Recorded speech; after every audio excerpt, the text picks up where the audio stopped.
guys, welcome to Wellste channel. Today I am going to introduce sandblasting for you. Sandblasting is a common aluminum surface treatment option. The process is passing aluminum profiles through a sandblasting machine.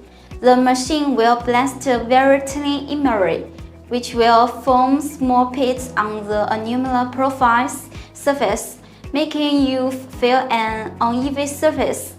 Look this simple.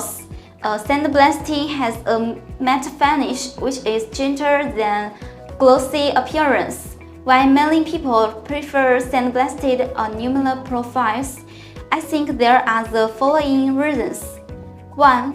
Metal materials feel gentler and low-key, suited for some industries that don't need reflective material. Second, sandblasted aluminum profiles can remove the burrs on the aluminum profiles, hide extrusion line and marks. Third, sandblasting can increase aluminum surface roughness, making it easier to paint. It may also improve friction and increase anti-skid performance.